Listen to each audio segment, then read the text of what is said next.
Entonces ahí es donde también hay que empezar a hacer ese tipo de distinciones de en qué momento la palabra violencia es algo malo y es algo que debemos como sociedad castigar y en qué momento no, en qué momento es una herramienta que tenemos que usar si queremos proteger a nuestra familia o a nosotros mismos.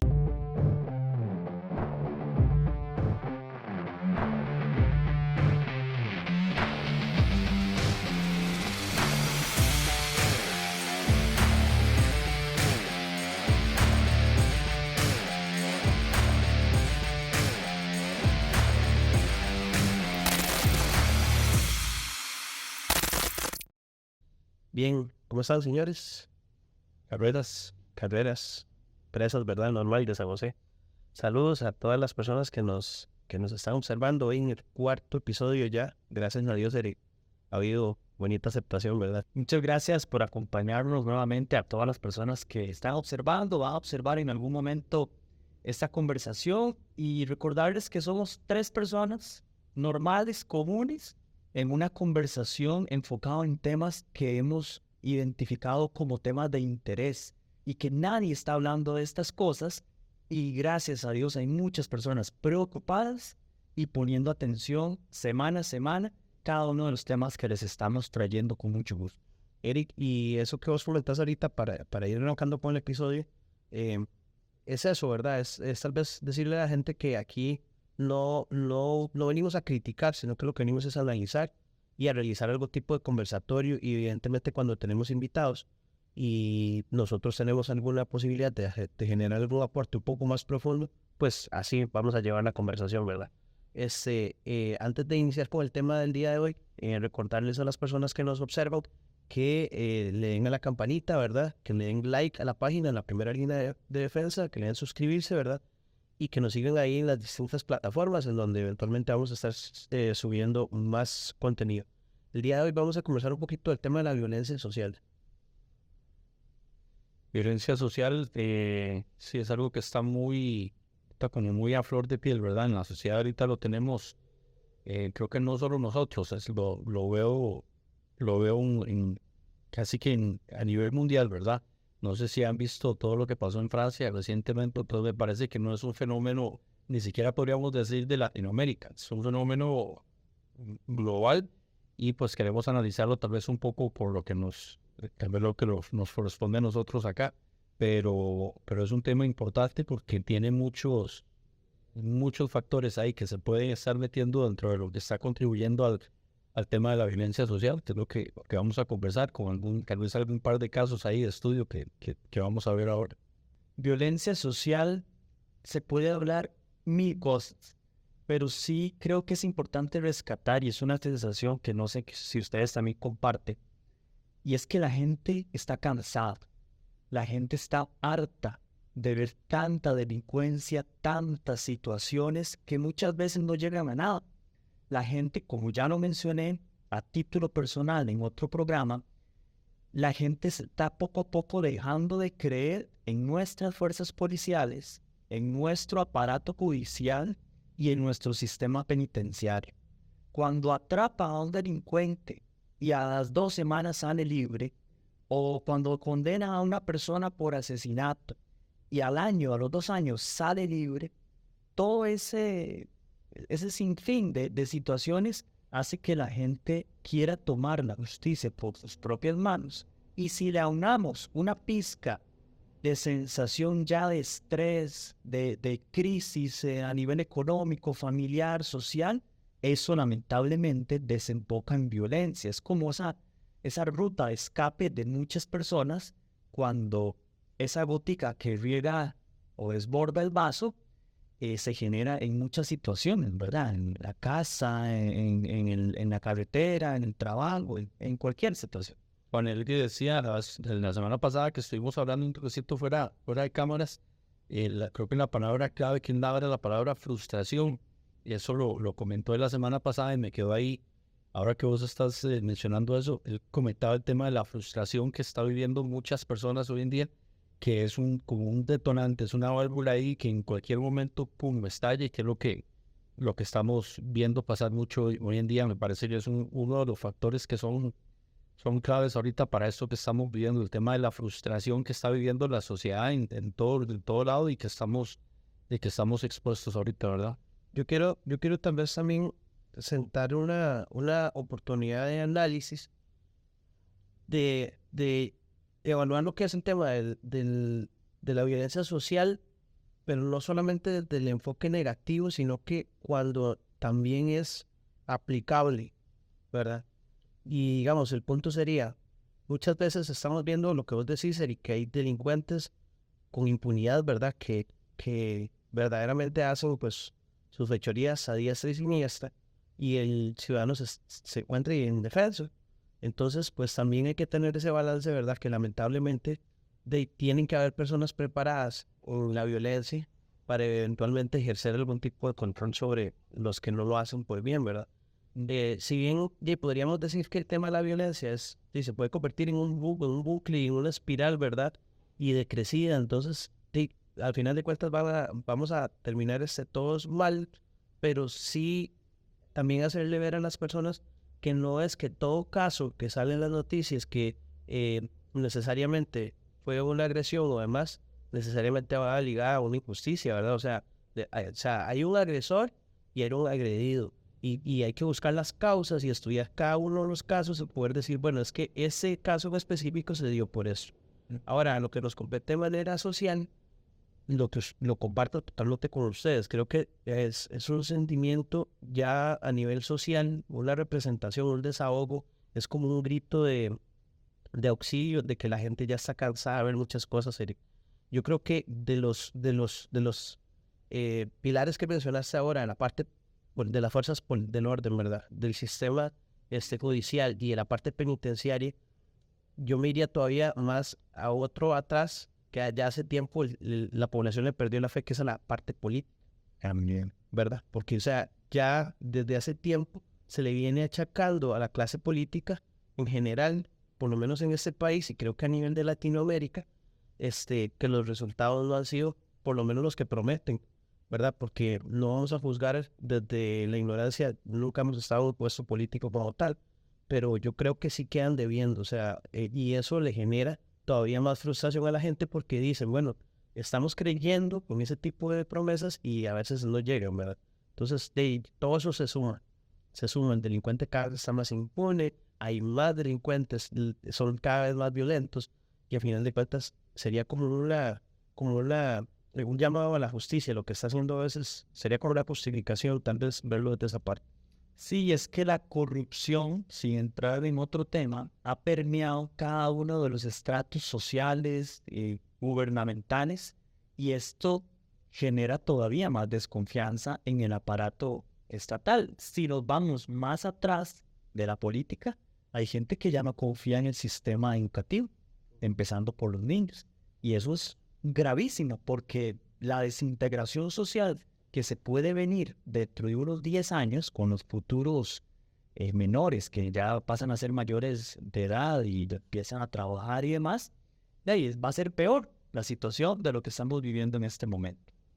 El problema aquí es el siguiente: todos de alguna forma sentimos enojo o ira ante injusticias o ante agresiones, como dice usted.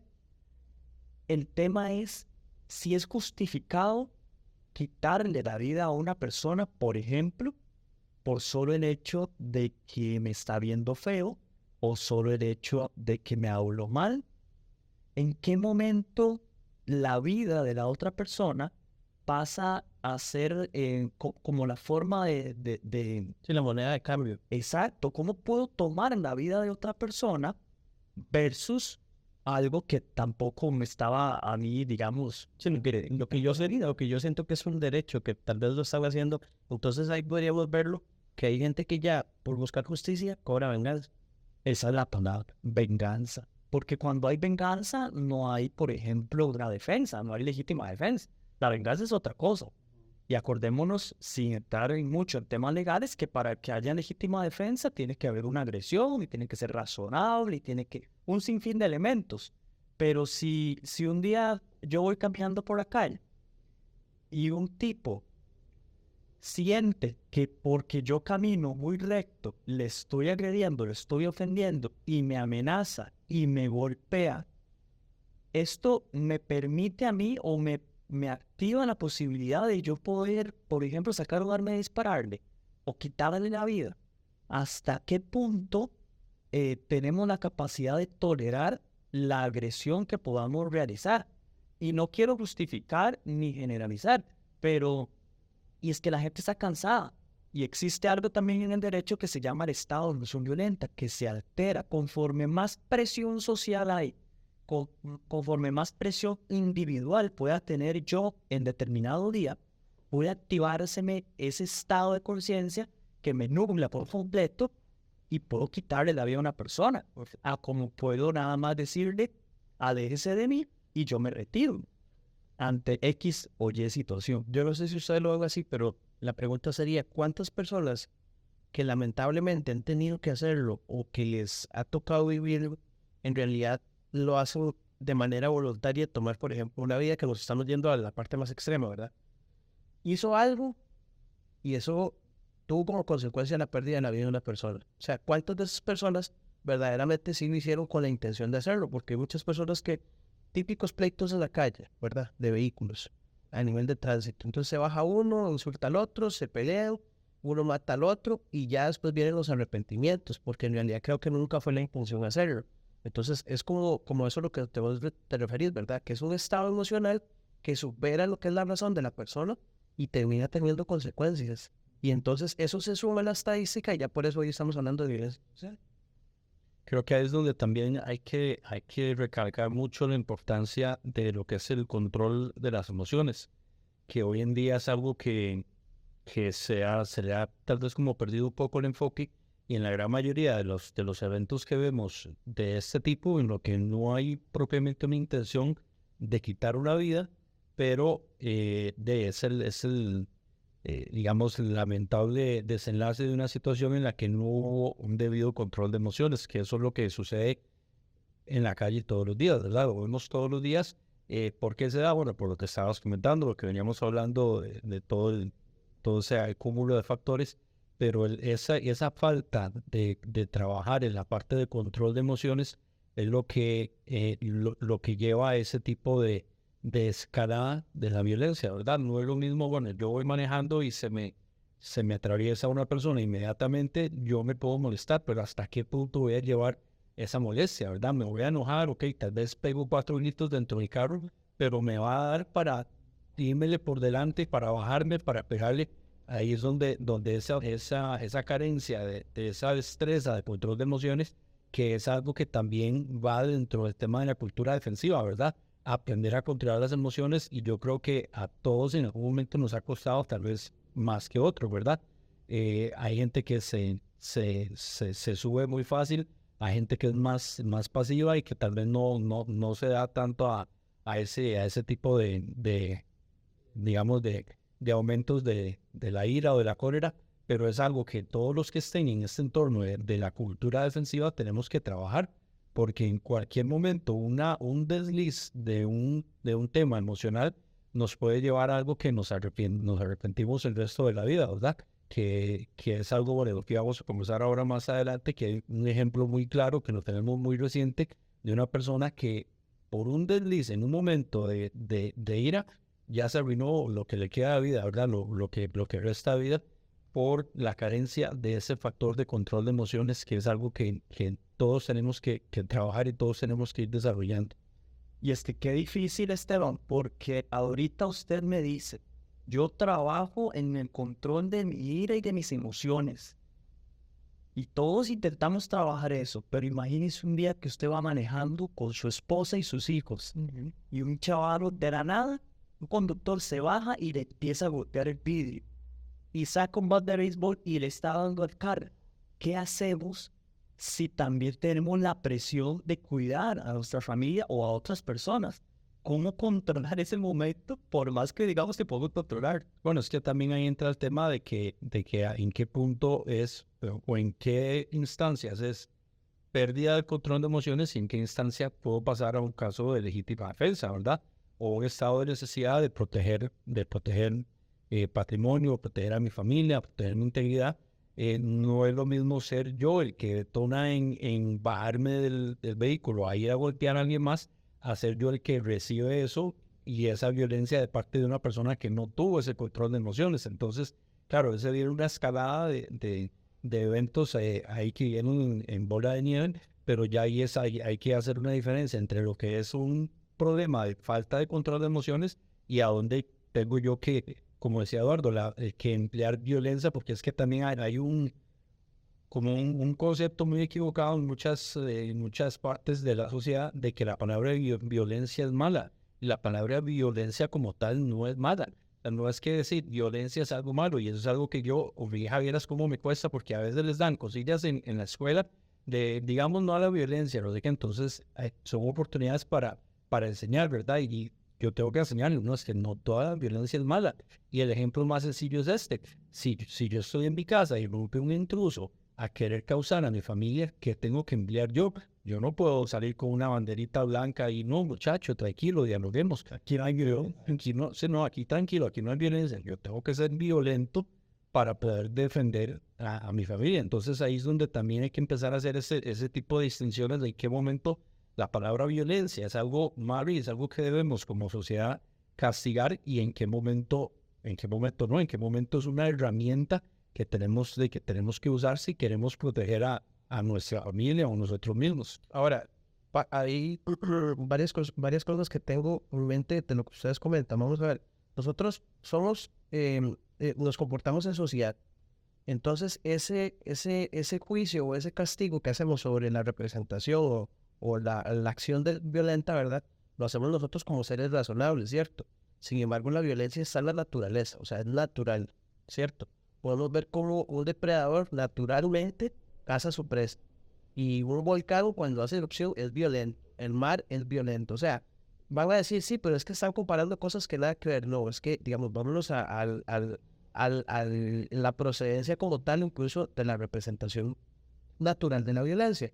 Eso con respecto a lo que dice Murillo. Sí, si eventualmente nosotros tendríamos que hacer uso de la violencia como una herramienta en defensa, pues es un caso de análisis específico y aclarar lo que, bueno, habría que ver caso a caso. Otra cosa es, respecto a la parte que conversábamos la vez pasada, que era conciencia situacional, Murillo habla mucho del tema del control. Entonces, precisamente, yo creo que, Eric, lo que vos decís, de cuando yo que estoy posiblemente siendo agredido, o las personas que yo necesariamente protejo, yo creo que se tiene que tener una capacidad de análisis de la situación, ¿verdad? Y yo tener la capacidad de decir cuándo esa situación se está saliendo de control y tengo que hacer uso de lo que debería ser la última de las herramientas, la violencia. Porque podríamos eventualmente sí a la gente aconsejarle que el diálogo, que hay otras maneras de resolver el conflicto, y eso es lo ideal, ¿ok? Pero que si eventualmente la situación escala, yo tengo que ser suficientemente capaz de decir, ya esta situación se está saliendo de control, y para evitar un mal mayor, tengo que utilizarlo, ¿verdad? Que lamentablemente eso es cuando la persona se vuelve emocional, no lo hace.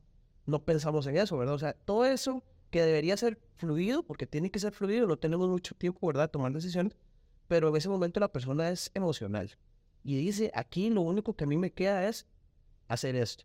Lo que decía Juan Elgin, el especialista la vez pasada, la frustración. O sea, ya la persona, como dice, se le acabaron las opciones y nunca pensó que tal vez había otra, y ahí entonces se van a violencia. Yo lo vería así, Claro, claro. Y es que inevitablemente vamos a tener que hacer un mix entre la situación, el estado de ánimo y la ley. Porque la ley se mete y analiza esos estados de ánimo, hasta dónde es permitido explotar violentamente, inclusive para agredir o matar a una persona, o legítima defensa, y cuando no. Porque en el caso que yo le ponía a Esteban, el tipo está muy molesto y está golpeando el vehículo. Mi estado de emoción, ¿qué haría? ¿Le hablo o lo golpeo o lo mato? Inevitablemente tenemos que incluir la parte legal ahí, porque es la parte legal la que nos va a dar una referencia de hasta dónde podemos responder desde nuestro punto de vista, digamos, de ira y de violencia. Sí, correcto, sí, y ahí hay todo un tema, Eric, porque también, vamos a ver, pasa por el hecho de ser conscientes de mis capacidades. O sea, si yo sé que soy una persona con una discapacidad, que no tengo algún nivel de respuesta para si eventualmente soy agredido, yo tengo que ser consciente si soy un portador de arma. Tengo que ser consciente si verdaderamente mi manejo de emociones no es el mejor, ¿verdad? Entonces también a veces no colocarse en situaciones en donde yo sé que lamentablemente no tengo control. Eso sería lo mejor. Ahora, hay una frase que dice que deberíamos de ser tan buenos que en caso de una defensa no hacer más daño del necesario, ¿verdad? O sea, y ya ahí viene entonces otra vez dejando temitas sobre la mesa, ¿verdad? Para futuros episodios, de entonces cómo nos preparamos para ser lo suficientemente buenos. Y eso evidentemente hasta que Dios no lo quiera, nos pase, podríamos eventualmente ya analizar de ahí para atrás, pues lo hice bien o hice mal. Acá nosotros no vamos a juzgar lo que está bien o lo que está mal, pero sí podemos hacer un análisis de decir, esas situaciones es mejor evitarlas, ¿verdad? Porque ahorita vamos a comentar un par de videos. Entonces, para dejar sobre la mesa ahí también que es necesario tocar el tema de la legítima defensa, a lo cual en algún momento le vamos a dedicar todo un episodio. Es necesario también ver cuáles son los enfoques principales para una persona que se quiere preparar para eventualmente defenderse en un caso violento, ¿verdad? Y de momento nos vamos a enfocar entonces en hablarle a las personas desde nuestra perspectiva, cómo evitar colocarnos en situaciones en las que ya de por sí, o sea, convivimos con la violencia, pero hagamos ese traslado de riesgos, ¿verdad? O sea, que no sea yo el que me vea metido en ese huracán de problemas que eventualmente es lo que trae a final de cuentas las malas decisiones, ¿verdad? La regla de los estúpidos, ¿verdad? El no hacer cosas estúpidas, no estar con gente estúpida y no ir a lugares estúpidos. Son, digamos, como un tipo de máximas que lo que uno le puede ayudar a evitar un sinfín de problemas o situaciones en las que ese tipo de violencia en la que se puede llegar a desencadenar en determinadas situaciones se pueden tratar de evitar. No la vamos a poder evitar siempre. Hay circunstancias de yo salir a la calle y conducir no es un acto estúpido, obviamente. No quiere decir que por hacer eso ya me estoy exponiendo voluntariamente a algo, pero sí me puedo estar exponiendo a algo estúpido si un tipo me grita y yo le devuelvo y él me grita y me bajo del vehículo. Ahí ya estoy cayendo en un acto estúpido. Entonces, esa regla de tres de evitar ciertos tipos de criterios que lo ayudan a uno a no caer en ese tipo de circunstancias que uno dice, no, es esto que estoy haciendo puede llevarme a una situación en la que me puedo ver envuelto, como decía Eduardo, en medio de una tormenta por exposición propia. No siempre el tema de la violencia social va a ser por decisión propia. A veces uno se puede ver envuelto en situaciones imprevistas y en situaciones en las que no había para dónde agarrar y me veo metido en una situación de ese tipo. Pero sí hay cosas que se pueden hacer para no ponernos a nosotros mismos en ese tipo de situaciones. No podemos evitarlas todas, pero podemos evitar muchas, por decirlo así. Salirse de la X. Salirse de la X. Eric, hay un par de casitos ahí, ¿verdad? Que queremos hacer referencias. Lamentablemente veíamos el caso de un conductor de autobús de transporte público que un intercambio ahí airoso de palabras, ¿verdad? Termina empujando a otro señor adulto mayor que aparentemente en el video se observa que viene como en estado de ebriedad, ¿verdad? Y a raíz de la caída muere. Entonces eso ya tiene consecuencias para las dos personas directas, para sus familias y para todo un entorno social, Eric, porque a veces no queremos o no tenemos la capacidad de ver más allá de todo lo que implica eso. La empresa de autobuses se va a ver involucrada en un proceso. La familia del fallecido va a tener que incurrir en gastos. Tal vez era una persona económicamente activa, productiva para el país todavía. Entonces, todo eso tiene consecuencias. Y lamentablemente todo pasa por una decisión. Claro, ese momento de ira, de explosión del que estamos hablando, lamentablemente puede detonar en la muerte de una persona, tal y como sucedió en el video. Yo estoy completamente seguro de que el chofer del autobús, al empujar a ese adulto mayor no lo quería matar. Eso creo que a todas luces se puede notar en el video. Pero lamentablemente lo mata. Y aquí entramos en toda una discusión riquísima a nivel legal y a nivel social, que le podemos también planteárselo a las personas para que ellos también tengan ciertos criterios y puedan hacer su análisis. ¿Les parece si observamos el video? Es cortito. ¿Cuál pasaje? No te lo estoy echando ahí. ¿Qué ni ¿Por qué mierda? me golpeas? ¿Qué me golpeas? No te lo estoy echando ahí. Bájate, anda borracho. No te lo echando ahí. Bájate.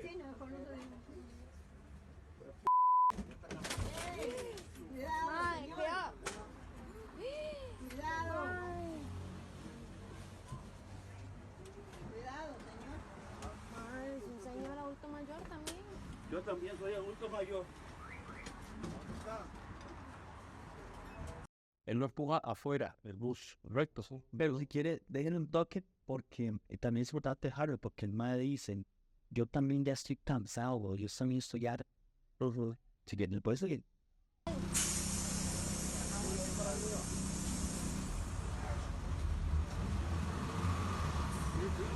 Está borracho, hijo de puta. Desde allá estaba tocando a la mujer. Tratar mal a nadie, mae. Eso no le da derecho a tratarlo mal. Él también es humano. Persona. Yo también soy Él también es humano. Pero tampoco agarrar. Tiene que agarrar a nadie a golpes. Si No lo quería dejo ver. usted no tiene que hacer eso. Si quería el pasaje, yo se lo daba. Cabrón. Por un pasaje más.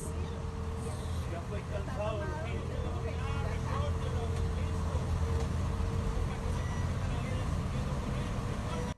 Parte de eso, de ese cansancio social. Que es de la verdad, porque sí se observa que, bueno, que el señor se ve totalmente frustrado, o sea, verdaderamente está fuera de control. Y es lamentable, porque como vos decís, Eric, yo también comparto con vos de que el señor yo creo que no lo hizo con la intención, ¿verdad?, de generarle pues, la muerte lamentablemente al otro señor, tampoco. Pero, y él mismo en una parte del video hace referencia a que también él va cansado, ¿verdad? O sea, hay que ver cuánto influyen las jornadas laborales, el tema de la formación, de los incentivos que hay hacia ese tipo de personas, ¿verdad? Que tienen que lidiar todo el día con el tema del servicio al cliente, ¿verdad? Y no siempre el cliente, pues, es sencillo de tratar. Hay de todo tipo de perfiles. Inclusive que vi que estaban reclamando el pasaje. Inclusive seguro ese pobre señor, si ese pasaje le hace falta, después se ven en un problema con la empresa porque por un pasaje le pueden dar Y si son 10 pasajes a la semana, ya sigue siendo, le toca el salario y le mete la mano en la bolsa. Ahora, pasa algo. Juan Elgue también decía algo la vez pasada, que era el tema del juicio moral, ¿verdad? Porque parte de lo que del argumento del conductor del autobús dice es que estás borracho, esto, lo otro. O sea, entonces ya tenemos como ese estigma, ¿verdad? Que una persona alcoholizada o demás, pues como que se le demerita su conducta, su juicio, y entonces más bien hay que limitarlo, y en ese caso pasó lo que pasó, ¿verdad? Que nació. Y es que también, quién sabe, porque también pues no deja de ser cierto que una persona alcoholizada puede representar un peligro para los demás pasajeros, ¿verdad? Yo no conozco, digamos, poniéndome en la posición del conductor, yo no conozco cómo se comporta esa persona con un estado de ebriedad. Hay de famoso guaro vaquero, ¿verdad? Uno no sabe quién es, un borracho de esos, buena gente que llega y solo quiere acostarse y dormirse, y quién es el que va a entrar a bus a agredir, a insultar y a armar un problemón allá adentro. Entonces, creo que también ahí es importante tocar la importancia de comunicar a otras personas el tema del uso progresivo de fuerza también, ¿verdad?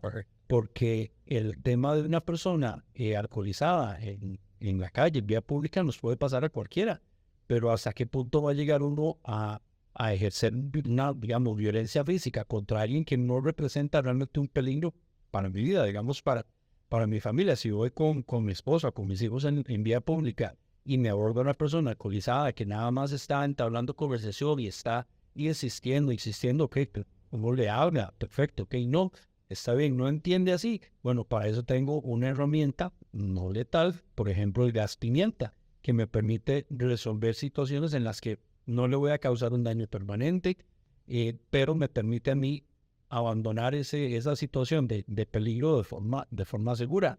Entonces es algo donde tal vez podemos siempre recordar a la gente que el tema de la violencia y la defensa lleva su progresión. No puedo saltar desde el inicio de que me aborda una persona alcoholizada, voy con mi arma para afuera porque no es el momento oportuno para eso. Y en este caso, pues obviamente no hubo un arma de por medio. Lo entiendo, pero hubo una escalada de violencia innecesaria, que si se hubiera podido hacer un uso progresivo de fuerza, instinto, se hubiera ahorrado pues todo ese problema que tiene encima. Esteban, yo tal vez para aportarte también algo ahí. En el tema del uso progresivo de la fuerza, dos cosas. Uno, me atrevería a decir, a asegurar, que si no es en el área de seguridad, no se comenta ese concepto. No se le habla a la gente de recursos humanos, no se le habla a la gente que interactúa en una recepción con clientes, no se le habla a vendedores, y a final de cuentas, son los primeros que se ven envueltos en una situación. Ahora, otra cosa es que dentro incluso del uso progresivo de la fuerza, muchas veces se recomienda en medidas defensivas interponer barreras, ¿verdad? O sea, a veces, qué sé yo, si el señor tal vez hubiera intentado, vámonos en ese caso, cerrarle la puerta, y el otro tiene dos, o se mete o se sale del bus, ¿cierto? Y ya ahí hay que evaluar entonces cómo se procede, analizándolo desde ese aspecto, ¿verdad? Como lo decía Murillo. Si ya yo veo que lo que es una persona que es insistente y está, como dices, de necio, entonces ya yo por lo menos crear una distancia segura o algún tipo de barrera que me permita a mí algún mayor tiempo de reacción, ¿verdad?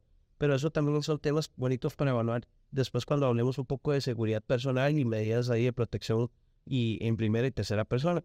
Eric, el video, qué lamentable, ¿verdad? Sí, bueno, si vamos a analizar el video, creo que es importante hacer la interpretación desde el punto de vista mío o de nosotros, explicándole a la gente qué es lo que nosotros vemos y de ahí hacer el análisis porque otras personas pueden verlo desde otras aristas, digamos. ¿Qué es lo que yo veo en el video? Veo un adulto mayor que intenta subir al autobús, que no tiene el costo del pasaje completo y por ende no puede subir al autobús. Se enfrasca en una discusión con el chofer y el chofer le dice que no puede subir al autobús porque le falta todavía dinero. Se empieza la discusión verbal, el chofer sale de donde está su asiento hacia las escaleras como para impedirle el paso. De pronto el adulto mayor, el pasajero, golpea con un paraguas al chofer y el chofer es donde se le abalanza y lo empuja. ¿Qué es lo que sucede afuera? Parte de ese empujonazo que le provoca el chofer, el señor se va para atrás y se golpea la cabeza. Ese golpe en la cabeza le provoca la muerte. ¿De acuerdo? Después trascendió que el adulto mayor tenía cáncer y no estaba borracho. Estaba tomando unos medicamentos muy fuertes que hacen que hable de manera extraña. No era borracho. Vean cómo todo el contexto empieza a cambiar.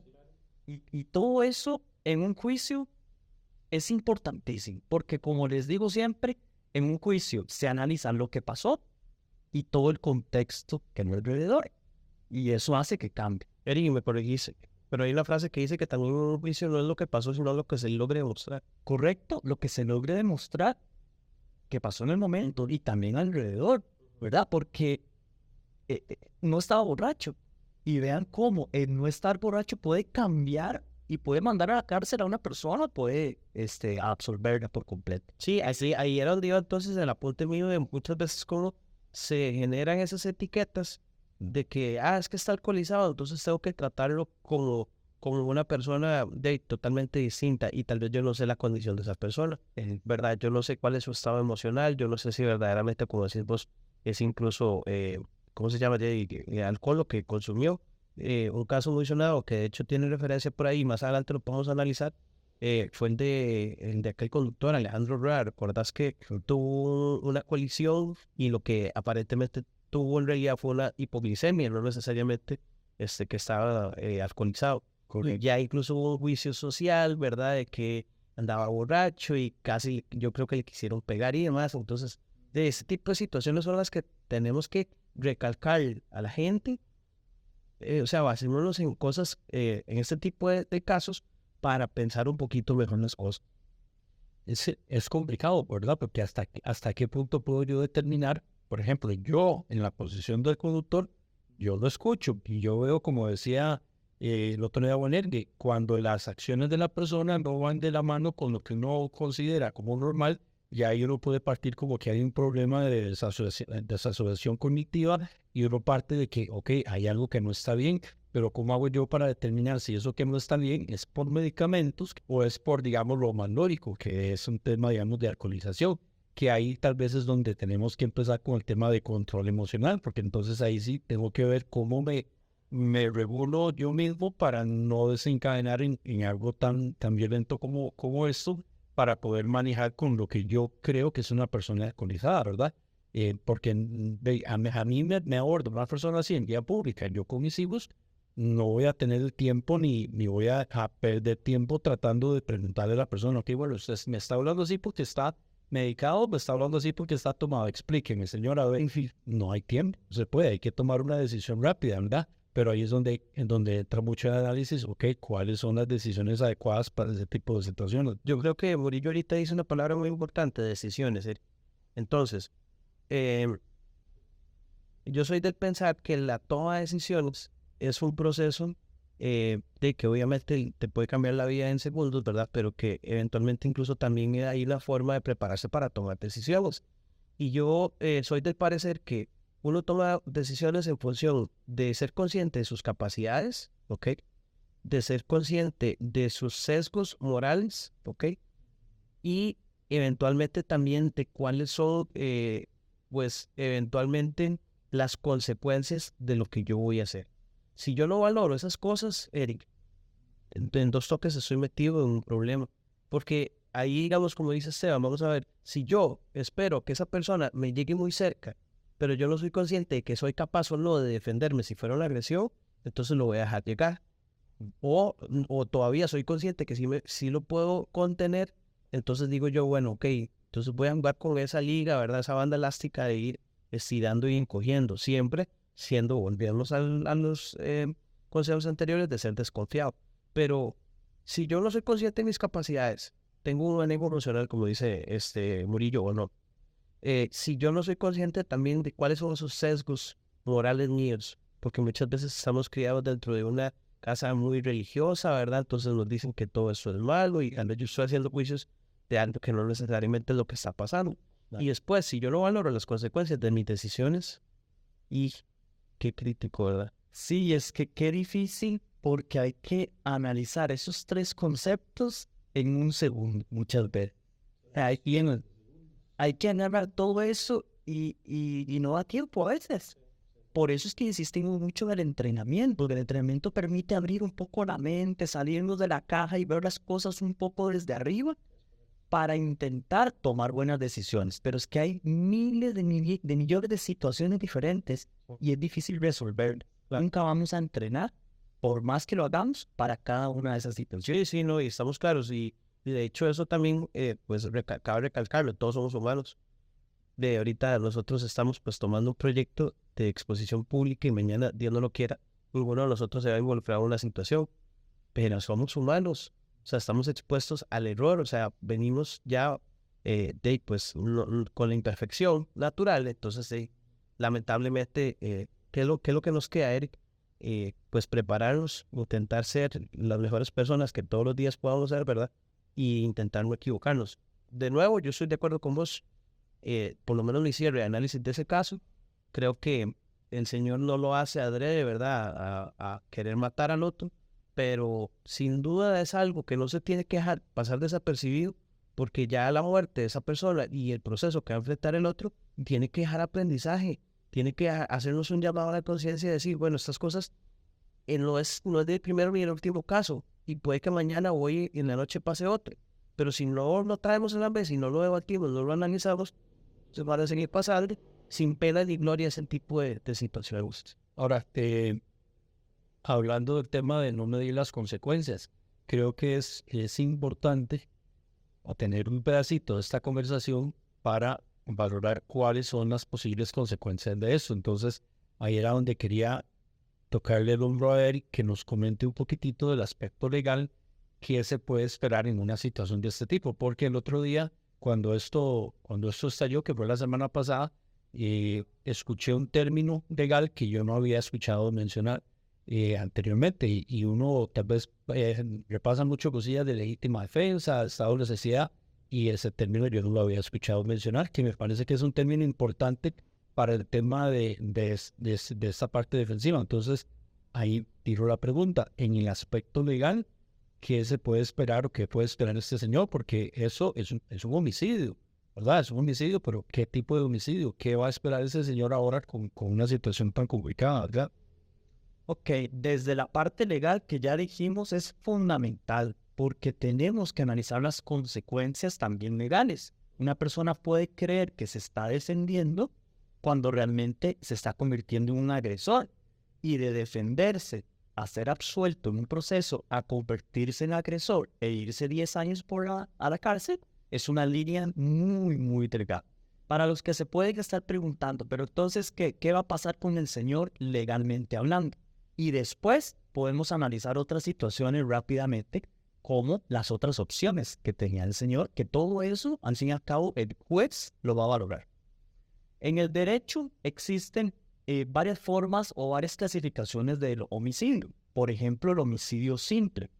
Dice el artículo 111 del Código Penal: a quien le quite la vida a otra persona será sancionada con cárcel de 12 años a 18 años.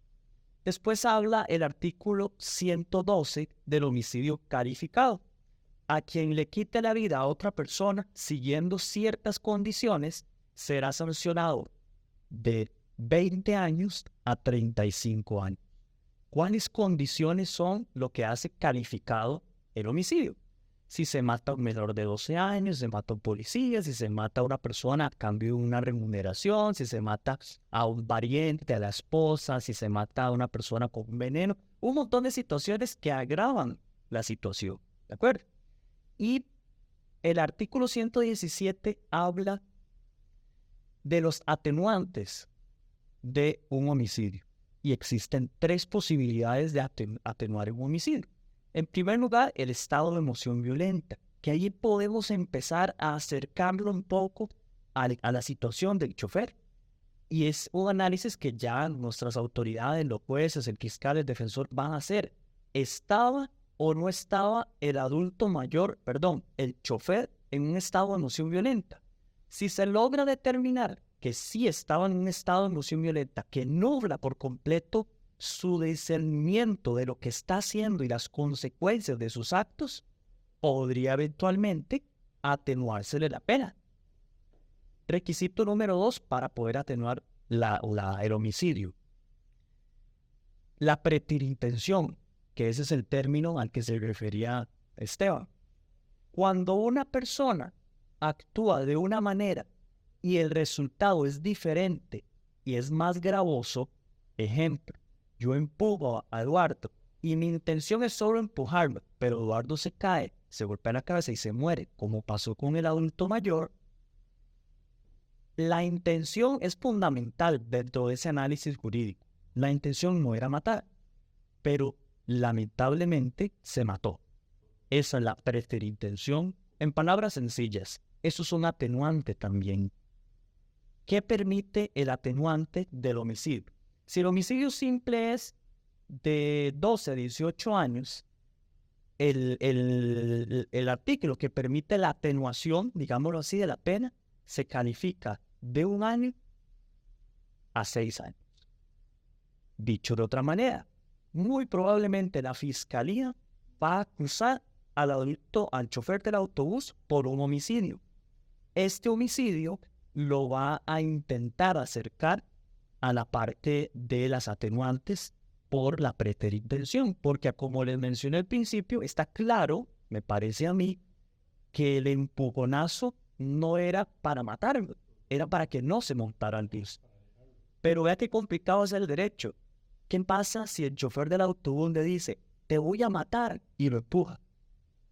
cambiará la situación. Estado de enojo, nada más, solo por decir algo.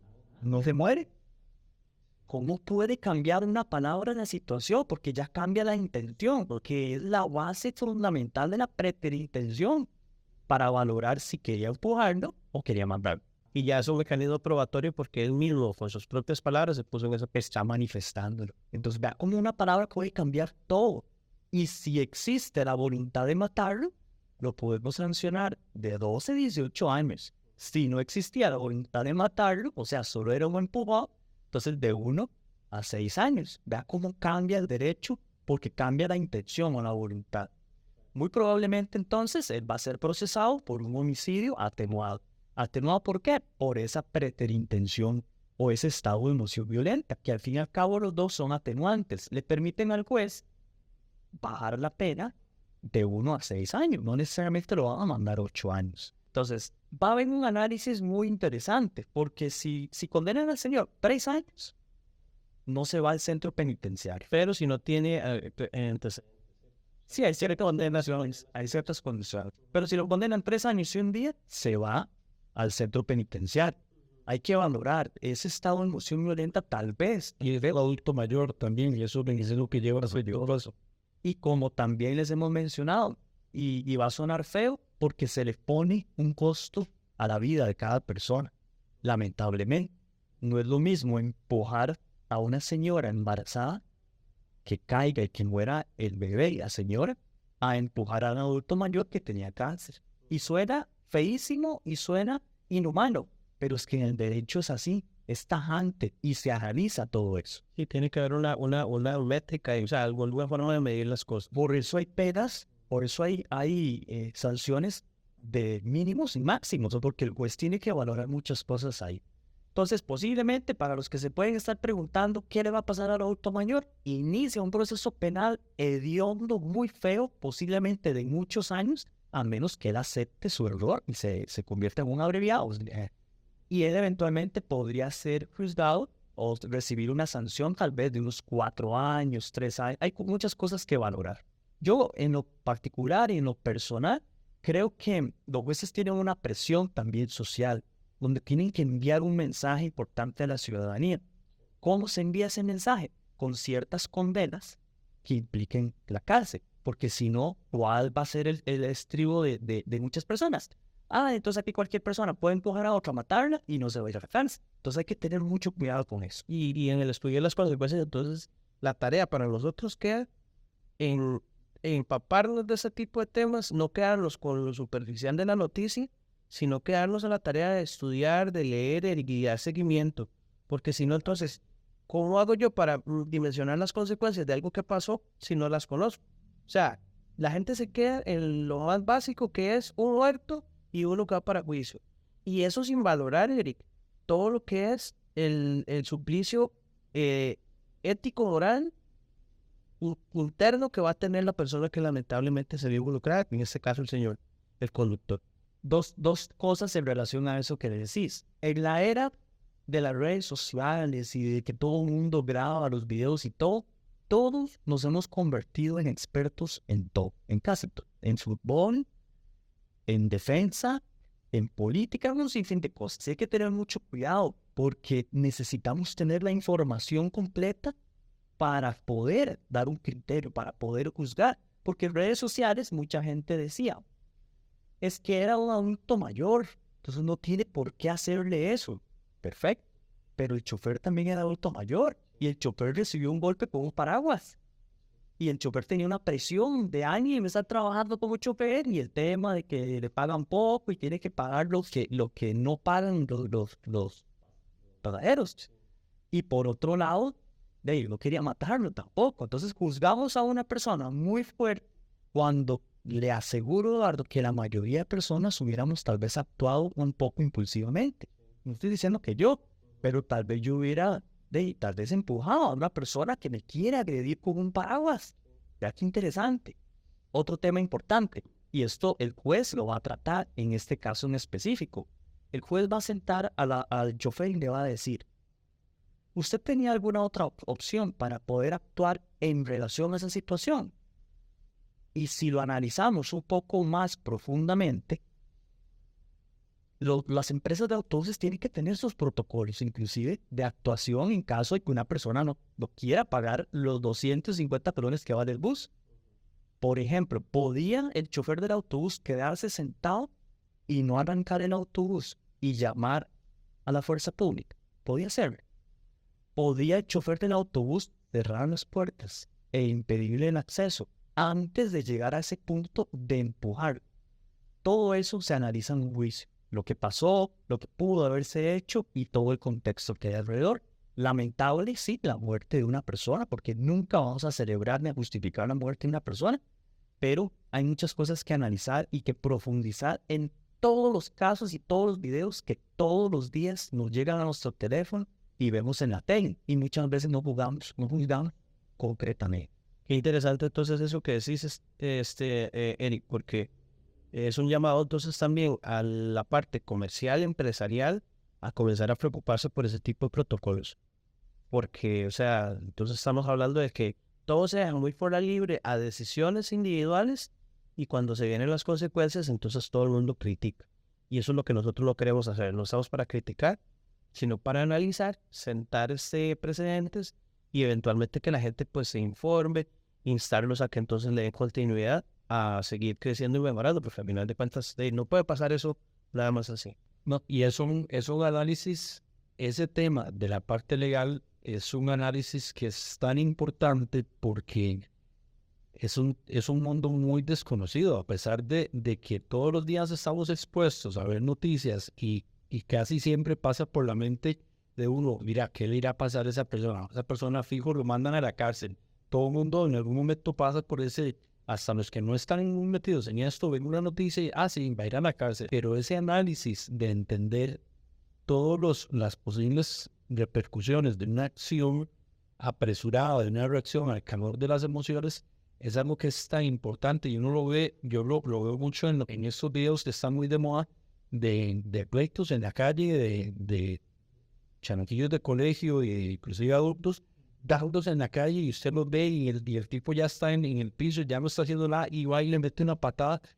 Lo poco que se sabe, todo de control y donde no hay un análisis de lo que puede pasar a nivel legal cuando ya todo eso pase, cuando ya bajaron las emociones, cuando ya él se fue a la casa y les lleguen a tocar la puerta, muchachito, venimos de fuerza pública. Ese tipo de análisis no está muy presente ahorita que estamos lidiando con todo ese tema de violencia social. A la gente se le olvida primero lo frágil que es la vida humana, ¿verdad? Como decías vos, probablemente yo hubiera empujado al señor, no lo estoy tratando de matar, pero se tropezó, había una piedra, se tropezó el cambio, yo no vi que estaba el cambio, se tropezó, se fue para atrás, se volvió. La vida humana es tan frágil que en cualquier golpe mal dado, cualquier piedra, cualquier tubo, cualquier cosita que entre donde no tiene que entrar, y hasta ahí llegó, ¿verdad? Entonces es una línea tan delgada que nos puede llevar de ir tranquilitos a la casa, tomar café en la tarde, a ya cambiar el resto de la vida por completo. Ya no vuelvo a ver a mis hijos, ya voy a quedar guardado en un centro penitenciario por una escalada de violencia, por una toma de decisiones errónea en un momento de descontrol, ¿verdad? Que es ese tema del análisis legal me parece que es tan importante y se debería dar un enfoque muchísimo más que el que obviamente se le está dando hoy en día. Tenemos un segundo caso. De hecho, se dio muy recientemente, que es el de una persona que se manifiesta de manera muy violenta en el Congreso acá en el país, Eric, en la Asamblea Legislativa. Y lo que se ve es una persona en el video donde se quita la camisa y comienza a gritar y demás. Y una serie de videos nos llevan a las consecuencias de que fue detenido y demás. Y él incluso continúa amenazando a ¿cómo se llama? Personal de la Asamblea Legislativa. Eric, ¿podríamos entonces, Sigurillo, de seguir en lo mismo? O sea, ¿serán representaciones ya de frustración? ¿O es una persona, decía un diputado, de hecho, eso no tenemos que verlo como un caso aislado? O sea, yo concuerdo con él de que hay que evaluar la situación en el fondo, pero es que sí es un caso aislado. O sea, no podemos nada más decir que es que aquí en Costa Rica eso se vive, porque no es así. O sea, estamos en un país, gracias a Dios, democrático, ¿verdad? Donde tenemos un sistema judicial, pues por lo menos, cuando menos sólido, ¿verdad? Que no es que mañana van a aparecer los tribunales cerrados. Eso sí me asustaría a mí, ¿verdad? Y decir, ya en Costa Rica hasta los jueces ya no pueden hacer su trabajo. Pero a lo que yo voy es esa representación de violencia, ya llevarlo a la frustración y irse a una institución pública, a hacer público ya mi enojo, mi frustración. No sé cuál es el trasfondo, no conozco a la persona que hizo la manifestación, pero sin duda es también, o sea, es un tema a tocar porque es una manifestación de violencia social. Creo que va de la mano con todo lo que venimos hablando, ¿verdad? Tal vez esa es la forma de esa persona manifestar esa desconformidad que sentimos muchos. ¿Está correcto o no está correcto? No, pues obviamente esa no es la forma de manifestar una disconformidad en, digamos, ante lo que es el tema del Estado y todo lo que tal vez muchos sentimos. Igual no sabemos el trasfondo, no sabemos si esa persona tiene algún padecimiento o algo. O si era algo personal contra si era funcionario. Y ahí, igual, cómo llegó esa persona hasta esas instancias, ¿verdad? Que ya eso es un tema de otro episodio, cómo llegó hasta ahí y pudo hacer lo que estuvo haciendo ahí en la asamblea, ahí enfrente del plenario, en esas condiciones, ¿verdad? Cómo se pudo permitir que eso sucediera. Pero bueno, ya eso lo conversaremos otro día, pero es un tema de esa escalada de violencia que estamos viviendo y pues que cada vez me parece que lo vamos a ir viendo cada vez más. Como decía Eduardo, no estamos acostumbrados a ese tipo de eventos acá, no estamos acostumbrados todavía, ¿verdad? Vamos a tal vez ir viéndolo más y más, porque hace unos años no estábamos acostumbrados a muchas cosas que hoy estamos viendo pasar. Entonces, ¿cómo logramos llegar a ese, o evitar, perdón, llegar hasta ese punto donde no queremos estar? Porque no queremos ver ese tipo de situaciones y ese tipo de amenazas y ese tipo de manifestaciones de ese tipo así tan abiertas, ¿verdad? Pero ¿cómo evitar seguir ese camino en el que vamos? Que lamentablemente, si no se hace algo, pues se nos va a volver en la normalidad, que eso es lo que no queremos que suceda, ¿verdad? Que eso se vuelva en la normalidad de la sociedad en la que estamos. ¿Cómo evitarlo? Es que esa es la gran pregunta, porque es un problema y una solución de todos. Lo que hablábamos al principio, la gente está cansada, tiene frustración, y si le aunamos que sabe, por ejemplo, en este caso, este tipo sabe que va a quedar libre, porque sabe que tal vez nuestras autoridades no van a llegar hasta el final, hasta el último, para que él tenga su castigo, tenga su merecido. Recordemos que cada acción que realizamos está enmarcada en algo legal. Este video que estamos grabando y que vamos a publicar, tiene sus consecuencias legales. Está regido por normas legales. Cuando nosotros salimos y caminamos, nos está ahí, vamos un sombrerito de leyes que nos permite hacer unas cosas y no hacer otras cosas. Por ejemplo, yo puedo entrar a cualquier lugar, solo porque me la da. Hay una ley. Cada conducta, cada comportamiento, cada palabra que digamos, hay una ley que va a protegernos o que nos va a sancionar. En el caso específico de este hombre, muy lamentable, ¿verdad? No sabemos el trasfondo, pero interesante cómo ver que la gente ya no tiene miedo. O sea, la gente muestra su frustración sin temor alguno. Esto mismo, créanme que en algunos otros países no sucede, porque tal vez se siente un temor hacia las autoridades, hacia las leyes, hacia el sistema penitenciario. Pero lamentablemente Costa Rica, como dice Murillo, estamos como cayendo ahí en una disconformidad, en un conformismo que más bien nos está volviendo. Pero Eric, entonces ahí la pregunta sería, o sea, no se da ese tipo de manifestaciones, como decimos, por miedo a las consecuencias, pero en realidad entonces, y cabe otra pregunta, ¿cómo evitarlo? ¿Cómo evitar qué? ¿La molestia o la manifestación? Porque también cualquiera podría decir, bueno, sí, pero es que es un costarricense manifestándose en un Congreso de la República, ¿verdad?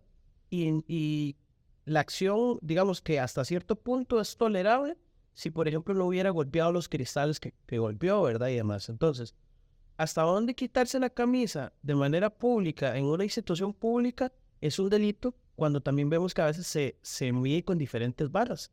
Porque hemos visto manifestaciones de, por ejemplo, ideologías sociales, ¿verdad?, que tienen ese tipo de comportamiento y que también lesionan bienes del Estado y que más bien son las que se promueven a nivel social. Entonces, sin entrar en juicios de quién está bien y quién está mal, la ley debería ser, que es el parámetro que estamos utilizando ahorita para comentar las situaciones, debería ser la misma para medirnos a todos, ¿verdad? O sea, es complicado. Ya estamos entrando en temas muy profundos, ¿verdad? Sí. Y complejos, porque a veces sí uno no quiere comprometerse con muchas cosas, pero es que, Eric, la ley no debería de depender de a quién mide, ¿cierto? Sí, en un contexto perfecto y deberían de leer. Lo que pasa es que siempre va a haber una persona que se sale, digamos, de ese canasto. Por ejemplo, y es muy feo comparar, pero en Estados Unidos las leyes son muy fuertes. La policía es muy fuerte. En ese mismo caso, en Estados Unidos, cuidado y si no lo mata, ¿verdad? Porque su concepción de seguridad es diferente. Pero siempre va a haber alguien. Pero eso tiene un precedente. O sea, ellos son así porque han acarreado muchas consecuencias, han aprendido de eso y es lo que hay. Correcto, y han dicho, no, aquí las cosas tienen que ser así. Y eso es lo que les ha permitido hasta cierto punto un nivel de control. Ahora, aquí no estamos tomando parte, ¿verdad? No estamos diciendo, sí, pero es que hay que defender a los diputados por su investidura y demás. O sea, estamos planteando el análisis de la situación y sí queda claro que lo que promovemos aquí obviamente es el respeto y así tiene que ser. Todos tienen derecho a manifestarse de la manera en la que no sobrepase sus derechos y abuse o ¿cómo se llama? Lesione los de los demás, ¿cierto? No se llama con eso. No, estamos de acuerdo, pero tal vez es que siempre va a estar la parte legal, ¿verdad? Ahí, intrínseca en todos los casos. Sí. Este tipo ingresa a la Asamblea Legislativa, estando adentro, se quita la camisa, golpea los vidrios y le grita a los diputados, amenaza a los Esa, correcto. No solo les gritan, no les reclaman, los amenazan. Entonces, yo ya tengo ahí 3 delitos por los que la Fiscalía podría acusar. Uno, dentro del reglamento de la Asamblea no se permite quitarse la camisa. Eso tal vez no sea un delito penal, pero sí es una infracción por contravención administrativa. 2, si usted amenaza a una persona, usted está cometiendo un delito. Correcto. De amenaza. Y si lo ofende verbalmente, es una agresión. Todo eso tiene esa agresión. Tercero, si usted escala a la violencia, a golpear los vidrios, podría generar un daño a la propiedad privada o una tentativa de dañar. Y eso también es punible, también es posible de ser perseguido. Entonces, vea que un montón de situaciones. No hablemos de qué es justo, qué es injusto. Y la ley está ahí. Y la ley es la que dice, en teoría, qué se puede y qué no se puede hacer.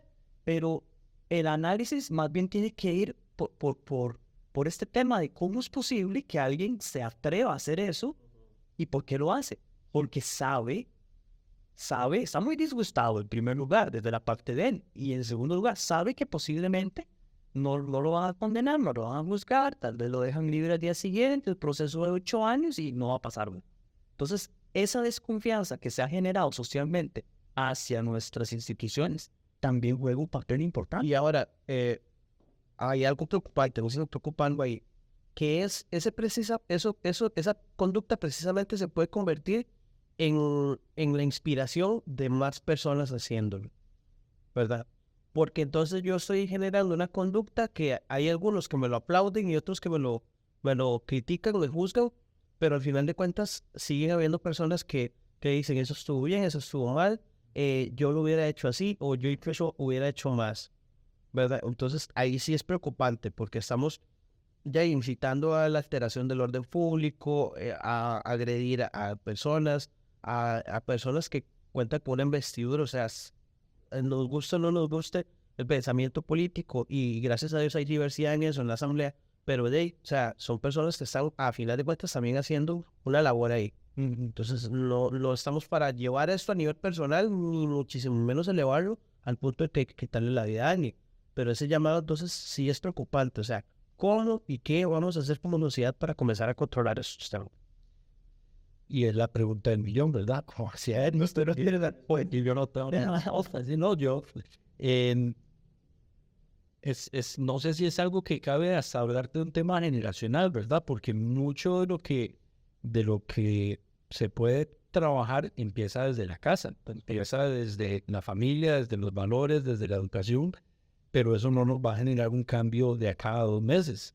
Entonces es complicado, porque si me pregunta cómo hacemos para que eso no suceda, para de aquí a 20 años no esté el país en el piso, pues yo diría que tenemos que empezar por ahí. ¿Cómo hacer eso para que dentro de 2 meses o 1 año la cosa no haya escalado? Pues está más complicado, ¿verdad? Pero sí, digamos, siento que el tema de lo que podemos hacer cada uno en nuestros hogares, en las familias, en el sistema, inclusive el sistema educativo que vos mencionabas anteriormente, todo eso tiene que ir jugando un rol en evitar esta línea a la que venimos, ¿verdad? Pero como digo, no es algo que va a pasar de la noche a la mañana, es un cambio generacional, y quién sabe si nosotros lo llegaremos a ver, ¿verdad? Si llegaremos a estar en el momento, llegaremos a ver el momento de decir, ok, gracias a Dios logramos amarrar y controlar el asunto, o si todavía será un poquito más allá, ¿verdad? La pregunta es para dónde va la ruta, Eric, porque yo creo que sigamos, estamos viendo que vamos en un camino equivocado y sentimos que la inercia de ese camino, si continúa hacia la dirección, es más preocupante, porque me dice, no, entonces la cosa no va a cambiar. Y yo dice, no lo vamos a ver nosotros, o sea, ese cambio no lo vamos a ver nosotros.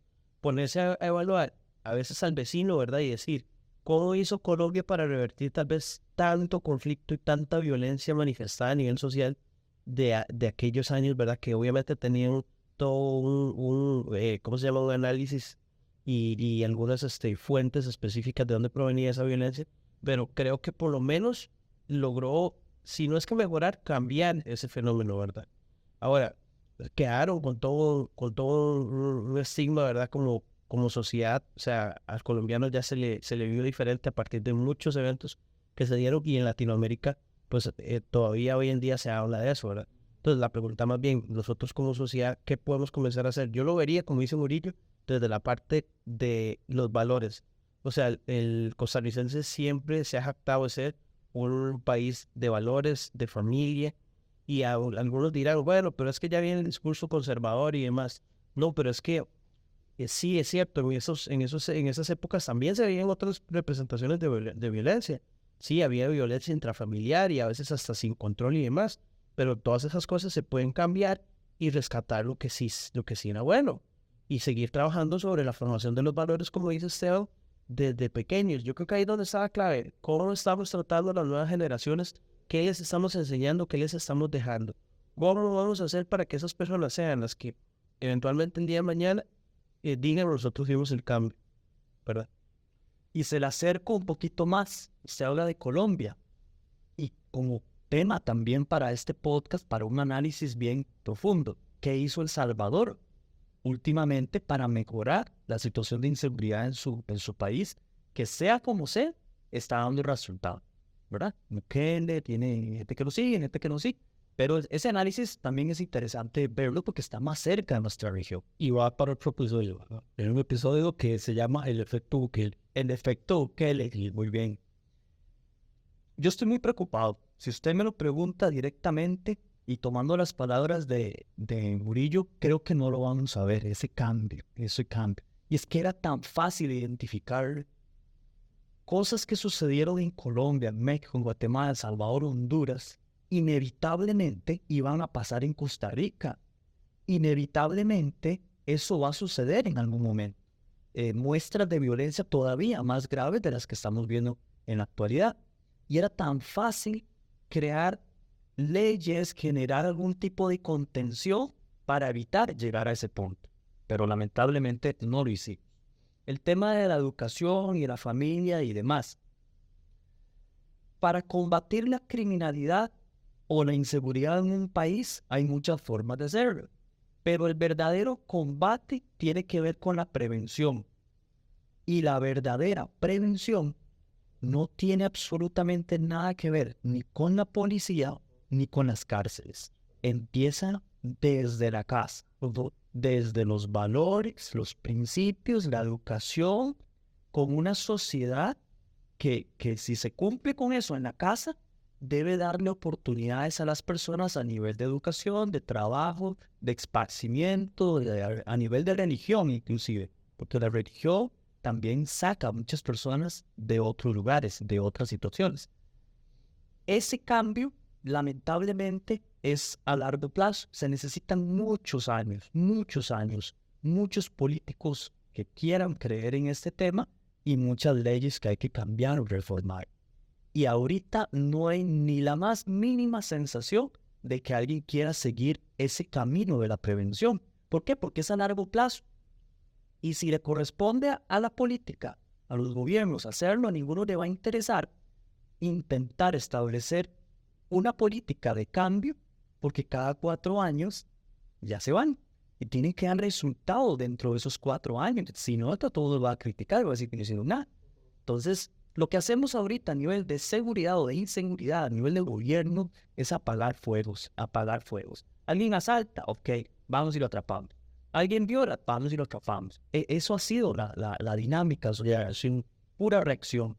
Y no vamos a ver un cambio si no nos enfocamos a la prevención, esta prevención que viene desde el hogar. Pero entonces, digamos, lo podríamos ver como en 3 pilares. Desde la parte individual, yo como persona tengo que tomar acciones. Ya, ¿verdad? Eso es como lo más inmediato. Lo segundo, que es mis círculos, ¿verdad? Familiares, ¿verdad? Que bien se podría traslapar a la parte social. O sea, lo familiar y social somos nosotros los responsables. Correcto. Y lo último, entonces, el Estado, que tiene que cambiar, pero yo lo vería así. A final de cuentas, las personas que están en el gobierno siguen siendo ciudadanos que en algún momento se formaron en alguna familia y los valores que lleguen a imponer al Estado son los que se le formaron en el hogar. Correcto. ¿Cierto? O sea, ya viene, obviamente, ya con ese chip. Entonces, si nosotros queremos mejores políticos mañana, tenemos que formar mejores personas en la casa. Correcto. Todo siempre se va a resumir a los principios, los valores y la educación que vienen desde la casa. Vean, Claro que hay excepciones. Hay gente que ha sido bien formada y son asesinos o son delincuentes de cuello blanco. Y hay gente que ha nacido de unos contextos tan jodidos, sin padres, con mala educación, y han cambiado y han sido buenas personas. Entonces no hay una regla clara, pero sí la estadística dice, desde los primeros años de la persona, es fundamental de una vez establecerles ciertos mecanismos mentales para que vaya por los buenos caminos. Eso sí, la sociedad tiene que, el gobierno tiene que contribuir, si no estamos batallando. Sí, pero más bien nos ponen trabas, entonces no. Que es lo que lamentablemente muchas veces pasa. O sea, ya la familia, lo que se llama familia convencional o el modelo de familia ha cambiado mucho porque vienen muchas políticas precisamente del Estado. O sea, ya se han hecho muchas aperturas y demás. No estamos para criticar eso, pero bueno, si más bien nos ponen trabas, creo que no lo logramos. Vean, no es la frase de hoy, pero mucha gente pequeña, en lugares pequeños, haciendo cosas pequeñas, pueden cambiar el mundo. Eduardo Galeano. Y yo esa frase la tengo muy impregnada porque, entonces decir, este papelito, Eric, si yo lo tomo del vehículo y lo tiro por la ventana y después me ando quejando de que es que la calle está sucia, pero porque veo montañas, si yo hice eso, ¿con qué juicio moral voy a estar criticando yo en realidad no en los demás? ¿Cierto? Entonces, no sé, hay que poner la camiseta. Sí, está duro, ¿verdad? Porque desde el tema, inclusive juega mucho el tema político también, como decía Eric. Pero Eduardo ponía el ejemplo de Colombia. También es un buen ejemplo por todo lo que ellos vivieron. Pero si ustedes ven la situación de Colombia ahorita, ya se les está empezando a complicar un poco la situación otra vez, ¿verdad? Porque el votante eligió una ideología política que no va de acorde a lo que estamos conversando, ¿verdad?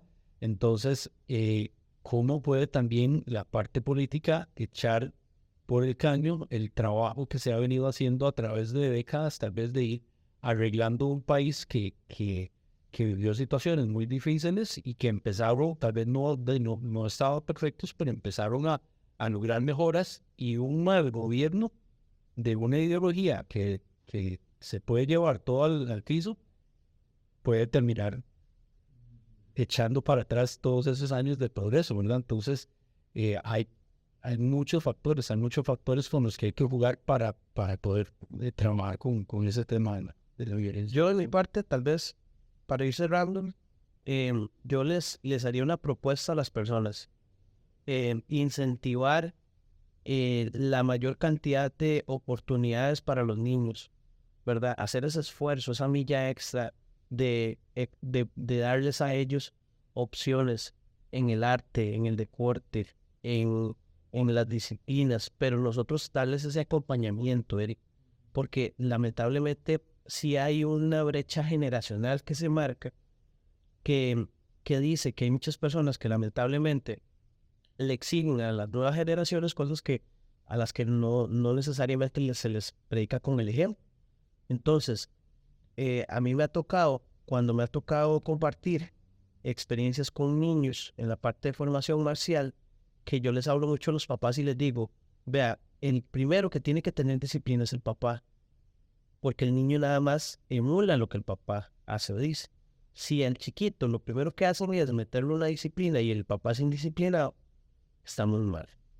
Entonces, yo hacer ese llamado a tomar de verdad conciencia de que eso no estamos jugando, no estamos hablando de un tema de que, bueno, a mí, como puede que me preocupe o me perjudique, puede que sí, puede que no. Todos los días, todos pagamos consecuencias porque hay que invertir más en seguridad y porque hay que pagar más impuestos para tenerlo. Porque lamentablemente tengo que invertir más en medidas de protección porque la delincuencia me acosa cada vez más. Entonces sí tiene una implicación directa para todos.